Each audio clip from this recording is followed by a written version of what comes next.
Don't taboo. For more videos like this one, please subscribe to this channel.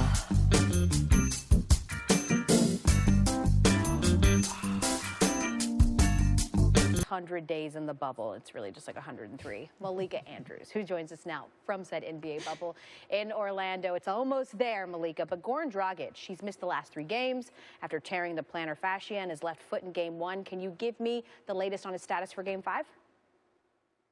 Yeah, he is listed as doubtful for Game 5 as of yesterday evening's injury report. Now, Elle, that's the same status he was listed as before Game 4. And in that game, he went out on the court, he warmed up, but you could see that he was in a considerable amount of pain. He was wincing a little bit as he was moving.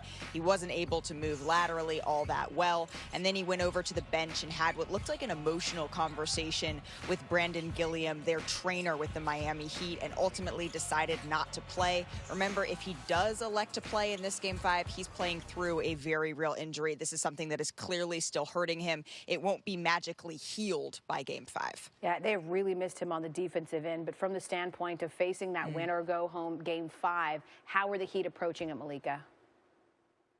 Well, Jimmy Butler said that we can't lose confidence. Our confidence has to stay high because this is who we've been all season long. And he said that he's personally taking on that challenge of making sure everyone feels the same confidence that he is feeling. Now, Jimmy Butler reiterated after that Game 4 loss, we need to play damn near perfect is what he said in order to beat the Los Angeles Lakers because they are a very good team. And LeBron James smells blood here. He sees the light at the end of the tunnel. So Jimmy Butler says rather than going back to the drawing board, they're just going to need to tighten up what they do well, be a little bit tougher, be a little bit more principled. But he said that they still feel like they have a chance to win Game 5. Listen, after Game 2, everybody was talking about a sweep, and then Jimmy Bucket showed up and showed out. I know that sounds like a moral victory, but listen, there's still plenty games to be played. Malika Andrews, sorry, I probably shouldn't have said that to Malika Andrews. We'll see how many are left in the series. She joins us from the Orlando bubble to break down an important game, closeout game tomorrow night.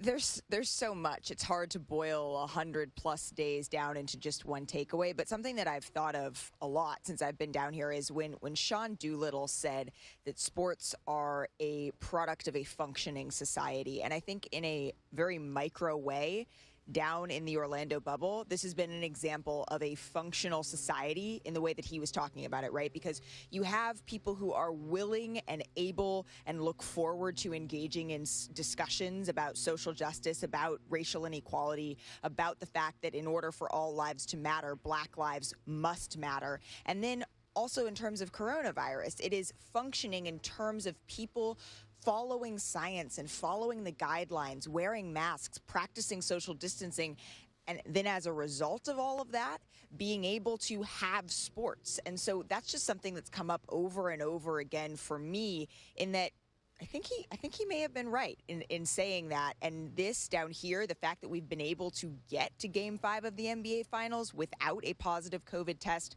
amongst players, amongst media members, amongst trainers or coaches, that's a functioning society. Malika, I think this is something, people are going to talk about for as long as they're talking about the NBA. So we're talking about possibly centuries. Have you been keeping a journal to preserve your memories and experiences?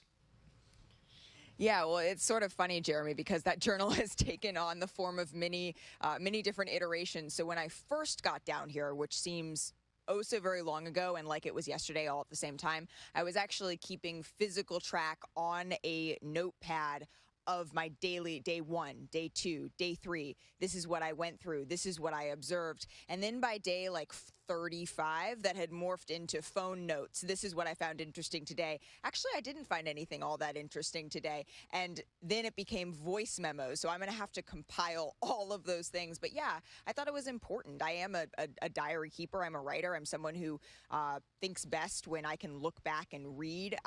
And so I thought that keeping a journal was something that was going to be maybe an interesting artifact at some point. I would think there is going to be a book about this from you in the future. How did the reality of life in the bubble compare to whatever your expectations might have been? Well, that's kind of an interesting question because when I came down here on June 29th, Melinda Adams, my producer, Chris Haynes, Jonathan Scott, the TNT producer, we were all sort of, we called ourselves the guinea pigs because we got down here before players, before coaches, before most of the NBA staff. And so for us, we were sort of the testers of all of this. So I didn't have a whole lot of expectations. What I did have was a lot of anxiety and a bit of fear just because I was coming from New York City. Coronavirus was something that was very real and tangible and in front of us. It wasn't this abstract idea that somebody else was affected by. It was something that was front and center in my city. And so coming to Orlando when Florida case numbers were spiking at the time, it was something where I wasn't sure what to expect, but I wasn't sure I would be safe. And so how safe I have felt in the bubble, that's probably what has surprised me the most. And it wasn't immediate. I came down here wearing gloves, wearing 2 masks, not wanting to take my mask off around anybody for any reason. And I slowly adapted to a more functional set of rules where when I'm outside, when I'm eating, I will take my mask off. I won't take my food back to my room and eat by myself every single day. But I think that's probably the expectation versus reality. I could never have expected to feel as safe and as protected from coronavirus as I do. Well, just a few more days before you will be heading home. Malika Andrews on Life in the Bubble. Malika, thank you so much for joining us. Thanks for having me, Jeremy.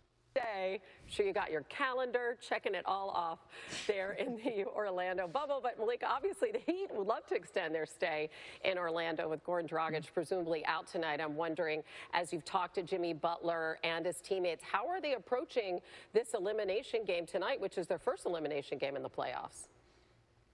Well, Hannah, Jimmy Butler said that this isn't a win or go home game in his mind. It is win or win. And to that point, last night at around 9 p.m., Jimmy Butler, I saw him, he was actually in the practice gym getting shots up. Now, remember, this is a guy who has played 45-plus minutes in the last 2 games, and he is still going out and getting those extra shots because that is his mentality. He is already talking about staying through the 13th, which is when Game 7 would be. And his teammate Bam Adebayo, he echoed that sentiment, saying, our backs are up against the wall. We just need to go out there and do our thing. And Eric Spoelstra said that, yes, he hears the noise. He knows that there is doubt. He knows that they are not the statistical favorites to win this game. And he says he doesn't give an S, H, blank, I'll let you fill in the rest, what anybody else thinks. And he actually quoted Theodore Roosevelt's Man in the Arena, saying, our guys are the ones that are marred by blood, sweat, tears, and dust. We know what we are capable of. We can go out there and do it. There is still a belief within the Heat's locker room, Hannah.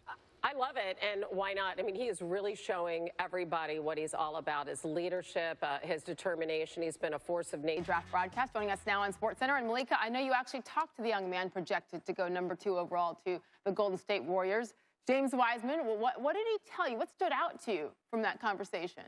Well, a lot of folks around the NBA think that he might be a guy who can be one of those who can make an impact immediately, who can come in and immediately help a team win. But when I was talking to him, this is awesome. It's a little bit different. We would love to celebrate in Barclays. We would love to be in New York City and have the bright light shining in our bright moment. But if this is what it's going to be in 2020, when everything is a little bit different, what better way to have it than have it be with your family in your home? And remember, we saw so many memorable moments when we watched that NFL draft with the family around. I expect we'll see many more of those tonight. Malika Andrews, cannot wait to see us 7:30 tonight right here on ESPN.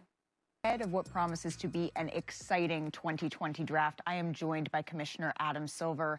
Thank you so much for joining us, Commissioner. And tonight, you are welcoming in a new class into the folds of the NBA family, but the league they're entering, and more broadly this country, continue to face a public health crisis. This summer, the NBA clearly established a leadership position in devising a way for the league to come back and play within a carefully constructed bubble. And now we're talking about returning to play, still within the context of that pandemic.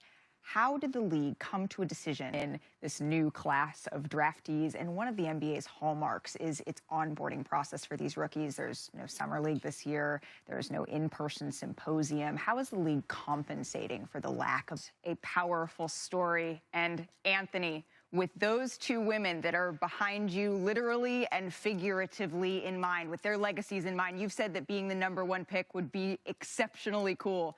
Here we are. How does it feel?